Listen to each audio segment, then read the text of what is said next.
Hello daddy, నేను college bag కొనుక్కోవాలి, 500 పంపించండి.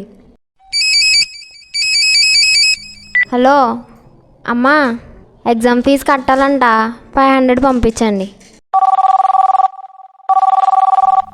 డాడీ, నేను రేపు కాలేజ్లో ఫంక్షన్ ఉంది, 2000 పంపించండి, డ్రెస్ కొనుక్కుంటాను. సరేనమ్మా, కానీ ఒక 2 రోజుల్లో పంపిస్తాను.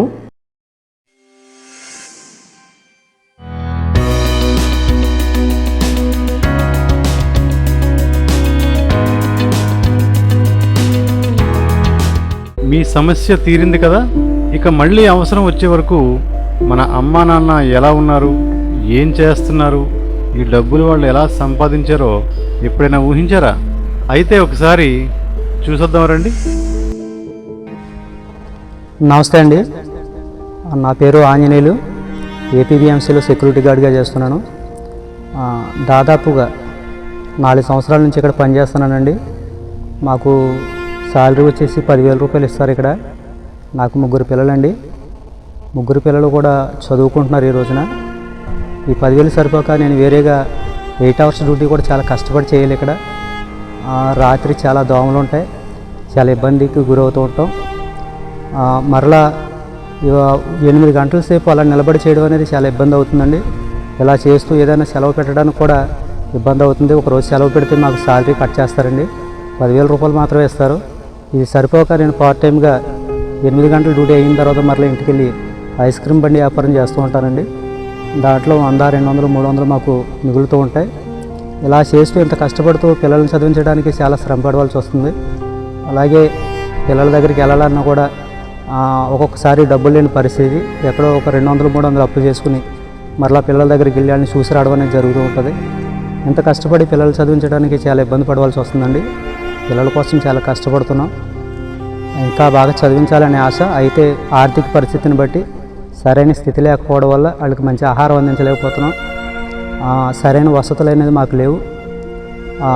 దాదాపుగా ఇక్కడ కంపెనీ దగ్గరికి వచ్చి డ్యూటీ చేయడానికి దాదాపుగా 3 కిలోమీటర్ల దూరం నడిచి రావడం అనేది జరుగుతుంది. ఇన్ని ఇబ్బందులు ఫేస్ చేయవలసి వస్తుందండి. సెక్యూరిటీ అంటే చాలామంది చాలా ఈజీ అనుకుంటారు. రాత్రికాల సమయంలో తెల్లవారులు నిద్ర లేకుండా చాలా ఇబ్బందులు గురవుతూ ఉంటాం. ఒక్కొక్క రాత్రి అయితే కనుక చాలా ఇబ్బంది అవుతూ ఉంటుందండి.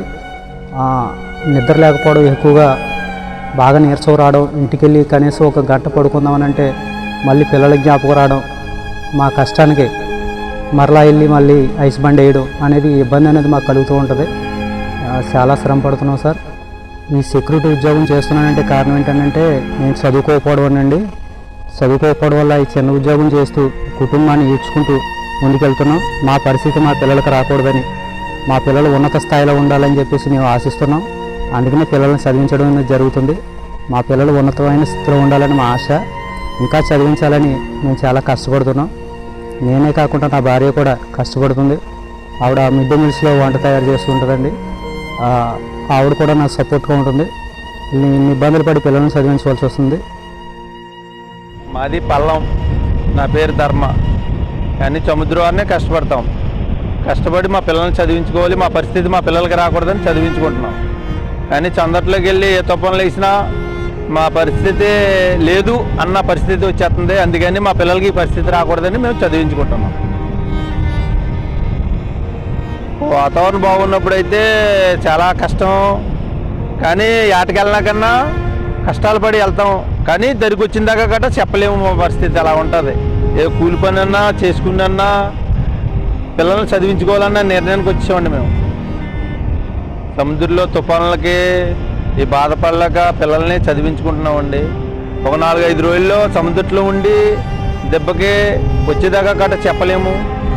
ఈ పిల్లల్ని చూసుకుంటామా లేదా అన్న పరిస్థితికి వచ్చేసిందండి మేము. కానీ మా పరిస్థితి మా పిల్లలకి రాకూడదని చదివించుకోవాలని మేము భ్రమతో ఉన్నాము.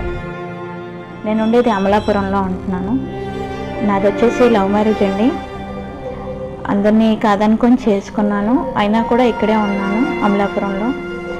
కొన్ని ప్రాబ్లమ్స్ వల్ల నేను ఇంట్లో ప్రాబ్లమ్స్ వల్ల గల్ఫ్కి వెళ్ళాల్సి వచ్చింది.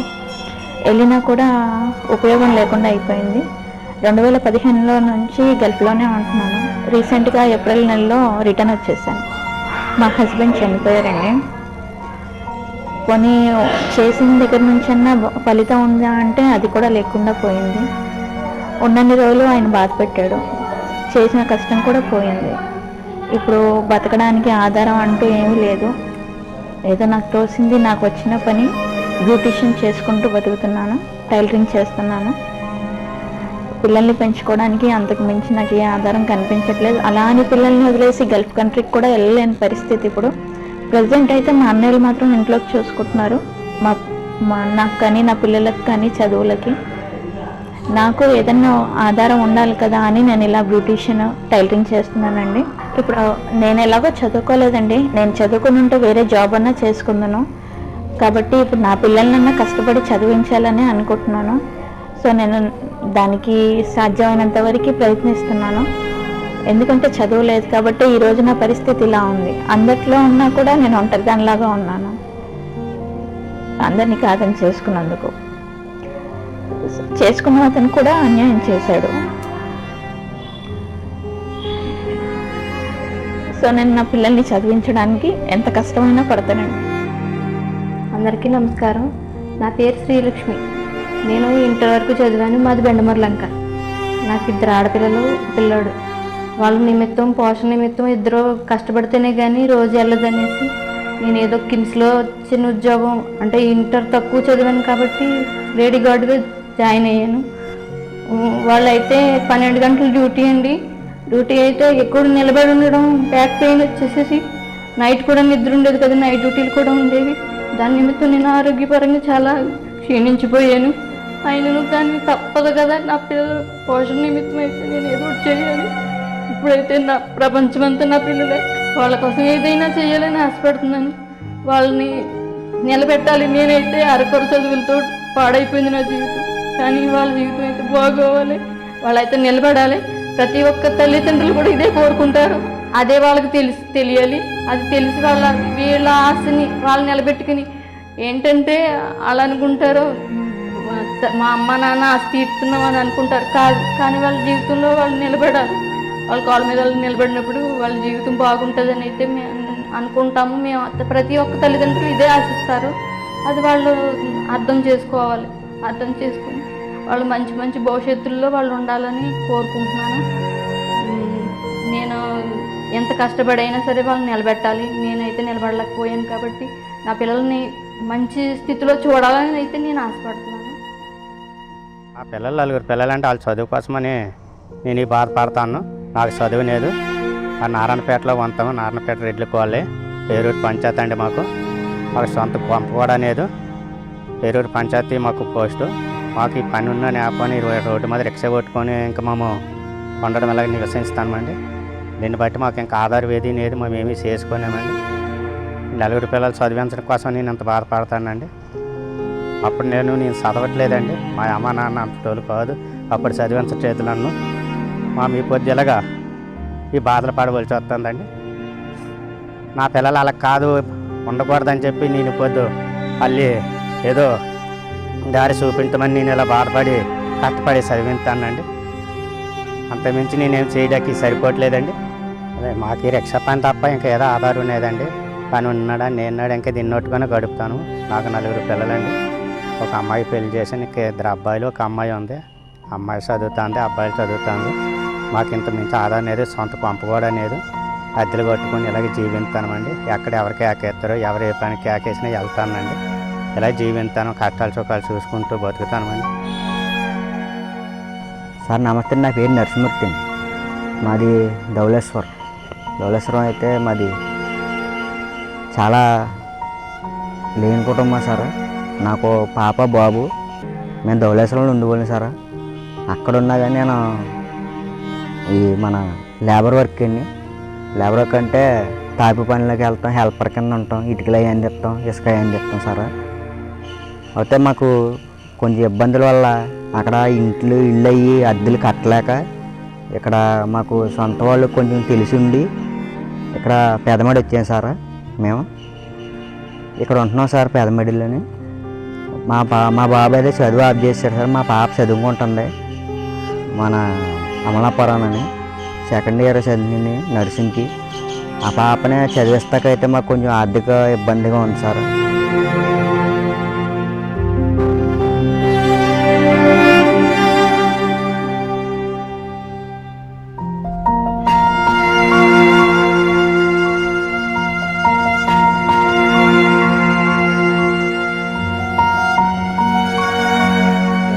పేరు. తాప పని చేస్తుంటాను. మా వర్క్ వచ్చేటప్పటికి మాకు చాలా ఇబ్బందిగా ఉంటుంటుంది. వర్క్ చేస్తుంటే అవసరమైతే పరంజీ ఎక్కవలసి ఉంటుంది, పరంజీ దిగవలసి ఉంటుంది, మళ్ళీ 4వ స్టేర్ ఎక్కవలసి ఉంటుంది, 5వ స్టేర్ ఎక్కవలసి ఉంటుంది.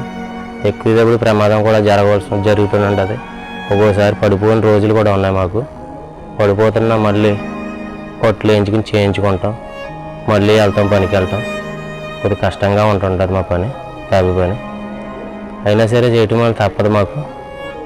పిల్లల కోసం చదువుకుంచడం కోసం, నాకు 2 అమ్మాయిలు కూడా, 2 అమ్మాయిలు చదివించడం కోసం పిల్లల్ని ఈ తాపి పని ఎంచుకుంటాం జరిగింది. నాకు ఎప్పటి నుంచి అప్పుడే 15 సంవత్సరాల బట్టి నుంచి చేస్తున్నాను ఈ తాపి పని. నేను వర్క్ 15 సంవత్సరాల నుంచి వర్క్ చేస్తున్నానండి. పరంజీ నుంచి పడిపోయిన రోజులు కూడా ఉన్నాయి. మేము పడిపోయిన రోజులు ఉన్నాయి. వెళ్తుంటే ఒక్కోసారి మేము సెంటరింగ్ నుంచి కానీ ఇటు నుంచి కానీ చేయవలసి ఉంటుంటుంది. 5వ స్టేర్ సిడి నుంచి కూడా చేయవలసి ఉంటుంది. 5వ స్టేర్ వర్క్ నుంచి ఎలివేషన్ వర్క్ కూడా చేస్తుంటాం. ఎలివేషన్ వర్క్ చేసేటప్పుడు మేము చేయి జారిపోయి పడిపోవడం అటువంటివి జరుగుతుంటుంది. మాది అంత కష్టమైన పని అండి. మాది చేస్తున్నా సరే, ఎంత చేస్తున్నా సరే మాకు ఇబ్బందిగానే ఉంటుంటుంది. ఇబ్బందిగా ఉన్నా సరే చేయవలసి ఉంటుంది. అంత ఇబ్బంది అయినా సరే తప్పదండి. మరి ఏం చేస్తాం? మరి పిల్లల్ని చదివించుకోవాలి కదా. మేము చదివించుకోవడం కోసం, పిల్లల్ని చదివించడం కోసం, పిల్లల కోసం గురించి ఇబ్బంది కూడా పడుతుంటాం. పిల్లల్ని చదివించవలసి ఉంటుంది. దాని గురించి పిల్లలండి మళ్ళీ మేము కూడా చదువుకోలేదు కాబట్టి పిల్లల్ని చదివించవలసి వస్తుంది. చదివిందామని కష్టపడైనా చదివిందామని చూస్తున్నామండి. పిల్లల్ని రోజు పనికి వెళ్ళడం, పొద్దుట 8 గంటలకు వెళ్తుంటాం, మళ్ళీ సాయంత్రం 6:30, 7 అవుతుంది. మళ్ళీ అక్కడికి వచ్చేది మధ్యాహ్నం 6 గంట రెస్ట్ ఉంటుందండి. అంతే 6 గంట రెస్ట్లో మళ్ళీ ఇంటికాడ నుంచి మళ్ళీ పనికాడికి వెళ్తాం, మళ్ళీ పని మొదలు పెడతాం. అలా జరుగుతూనే ఉంటుందండి. మాకు చేసేటప్పుడు ఏదో జరగచ్చు మాకు. బుల్లి, నేను అమ్మని మాట్లాడుతున్నాను. ఎలా ఉన్నారమ్మా? ఏం చేస్తున్నారు? బాగున్నారా? బాగా చదువుతున్నారా? మరి మీకోసం ఇంత అలా కష్టపడుతున్నాను నేను. మీరు బాగా చదువుకుని బాగా ప్రయోజకులు అవ్వాలని కదమ్మా ఇంత దూరం వచ్చి ఇంత అలా కష్టపడుతున్నాను నేను. మిమ్మల్ని అందరినీ, ఫ్యామిలీ అందరినీ వదిలేసి వచ్చి ఎంత అలా కష్టపడుతున్నానంటే ఎందుకోసం? మీకోసమే కదా. నా కుటుంబం, నా అన్నదమ్ముల్ని, నా అమ్మని, నాన్నని అందరిని వదిలేకని చేర్చి ఎంత మన ప్రదేశంలో కాకుండా, మన ఇండియాలో కాకుండా ఎక్కడో విదేశాల్లో చేస్తున్నానంటే మీకోసమే కదమ్మా ఇంత అలా కష్టపడుతున్నాను. బాగా చదువుకుని మీకంటూ ఒక సంపాదించుకుని మీరంటూ ఒక ప్రదేశంలో ఉండాలి. నా కూతుళ్ళు బాగా ఉండాలి, అందంగా ఉండాలి, చదువుకోవాలి, మంచిగా ఉండాలి అనేసి ఎంతో ఇష్టంగా భరించుకుని చేసుకుంటున్నానంటే ఎందుకోసం? మీ ఇద్దరు భవిష్యత్తు కోసం. ఇక్కడ తింటాక తిండి ఉండదు, తాగనాక టైం ఉండదు.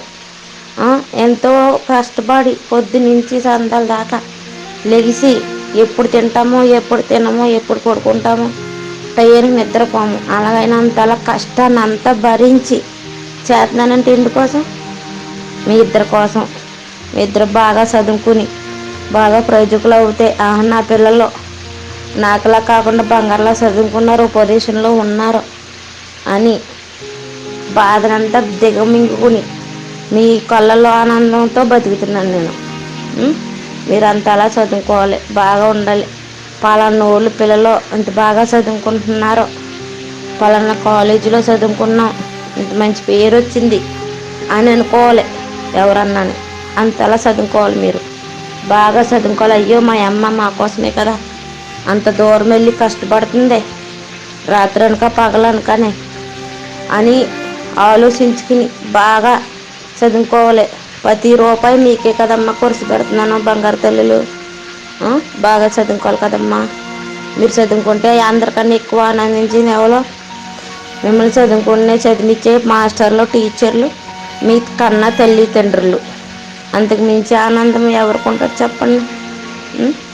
ఇంకో మీకోసం రాత్రనక పగలనక కష్టపడి పార్సల్ అన్నీ కట్టాను. పార్సల్ కూడా పంపుతాను చూడండి. పార్సల్ కూడా పంపించాను మీకోసం. ఎందుకు? మీ కళ్ళల్లో ఆనందం చూడటానికి ఇంతలా కష్టపడినందుకు. సరేనమ్మా, బాగా చదువుకుంటారని ఆశపడుతున్నాను. ఓకేనా? మేము ఎప్పుడెప్పుడు మీతో ఫోన్ మాట్లాడతానా అని ఎంతలా ఎదురు చూస్తాను తెలుసా ఖాళీ టైంలోని. సరేనమ్మా? చూసారా మేము మీకోసం ఎంత కష్టపడుతున్నామో. ఇదంతా మీ జీవితం భవిష్యత్తు బాగుండాలనే. ఎందుకంటే మేము ఎలాగో చదువుకోలేదు, మాలా మీరు కాకూడదని ఇంత కష్టపడి చదివిస్తున్నాము. మరి మీరేం చేస్తున్నారు? స్నేహం, ప్రేమ అని మీ భవిష్యత్తుతో పాటు మా ఆశల్ని కూడా పాడు చేస్తున్నారు. ఇది చూసి తర్వాతైనా మీరు బాధ్యతగా చదువుకొని జీవితంలో స్థిరపడాలని ఆశిస్తూ